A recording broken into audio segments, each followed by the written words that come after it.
almost the end of 2023, and the new year always brings time to reflect on what you've done in the year before, the good and the bad. Also a time to set goals, and I thought that this would be a great opportunity for us to put a bit of a stamp in time on our layout. Hey buddy, what do we call all of this? The Secondhand Overland. That's right, Secondhand Overland. We got started with this in June of 2023, and this is how she sits. And there's more in store, but I want to show you guys, give you a bit of a layout tour. And anything that I forget, this guy can totally remember. You ready to help me, buddy? Yeah. Let's do it. Before we talk about the trains, we got to talk about this. This big couch is a big reason for kind of why our layout's pretty unique. Because when Mom told me, hey, you guys can build a train set in the basement, but you gotta still make it so you can watch TV, that meant that this big sectional couch had to remain. And so this has kind of dictated, you know, how we designed and built the layout. And also meant that I got to wall mount the TV. I haven't hid the cords. I'm really proud of how I did that. But yeah, do you like this big couch here, buddy? Yeah. It's super comfy over here. Do you like to snuggle over here with Daphne? Yeah. She's a good girl, isn't she? Yeah.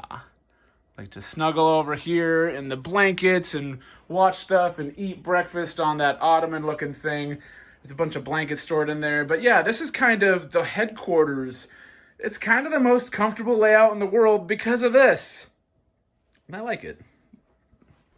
So this is the west end of the layout. This is kind of the Switchyard area.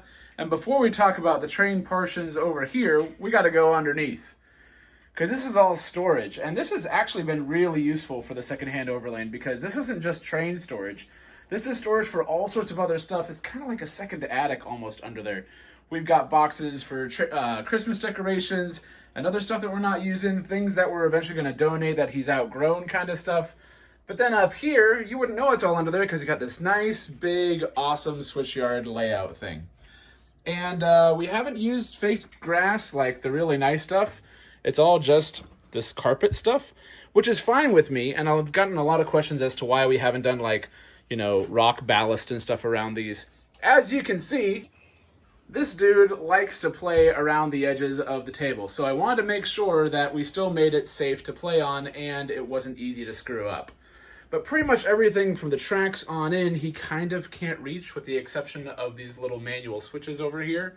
So looking to add some more details as we go to the inside, but this is definitely the easiest section to finish. This is kind of where I've tested a few things out, and if I like it, then I apply it to the rest of the layout. The backdrop is kind of a newer addition, but that might be changing here soon.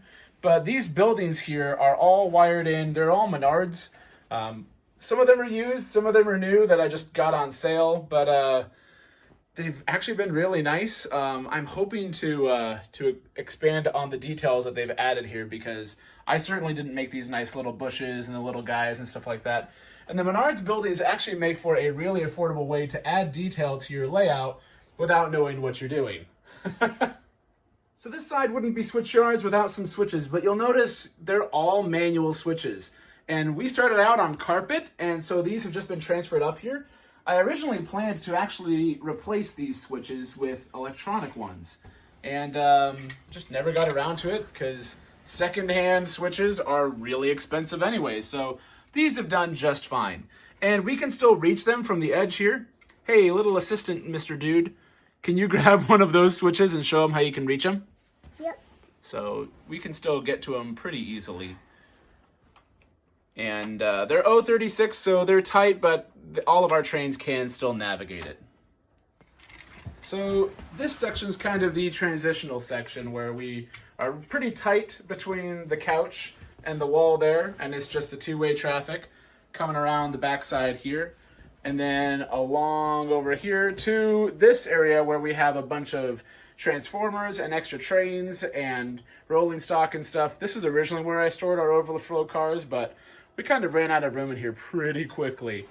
But this is all TMCC. There's no legacy control here. We use a lot of Lion Chief. Oh, I guess this is not a remote for the trains. It's a remote for the TV. But the TMCC controller is old but trusty, and it's great. This is also where our power comes into the track. So those tracks come to the east side of the layout, which is definitely the most experimental side. I'm still figuring out kind of what we're doing over here, but getting a more concrete idea of what we want to do. There's a tunnel here. Oh, hi, Winnie the Pooh. There's a tunnel here that goes all the way through, and you'll notice to the right there's some engines and stuff kind of underneath here. This is kind of unofficial storage under there. And then the top section recently got completely redone. I'm still working on figuring out how to make rock and scenery. This is kind of version 1.0. It's not the greatest, but it's not terrible. I do want to redo it, but getting a feel for it. Ha! Oh, there you are. Hey, Dad, when I jump up, that means I can see the whole town. Oh, you can? Yeah. Cool. Well, do you want to have the Polar Express go around the town so they can see where the line goes? Yeah. Great. Thanks, buddy. So up here, this is all going off of a second transformer. It's a completely isolated line on Lion Chief control, but it's just a conventional track on full power right now.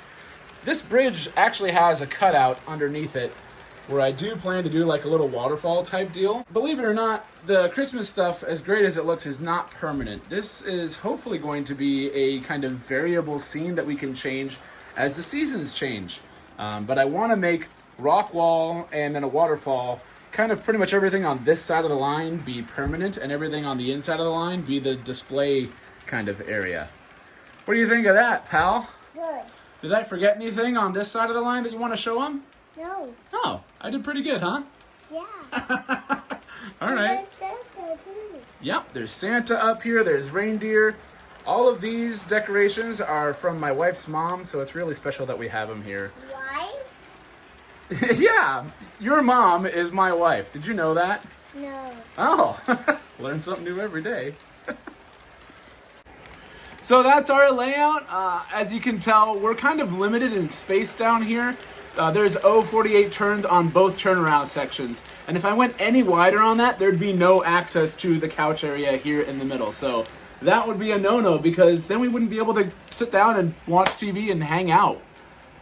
No, yeah, that'd be bad. If we had no couch, we wouldn't be able to make a train.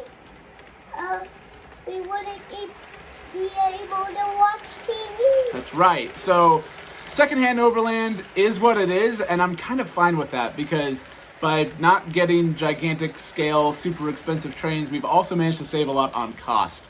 But anyway, I hope you guys enjoyed the layout tour. If you got questions, leave them in a comment down below. Please subscribe so you don't miss the rest of our stuff that we're making, train stuff or otherwise. It's just a lot of fun doing all this with you.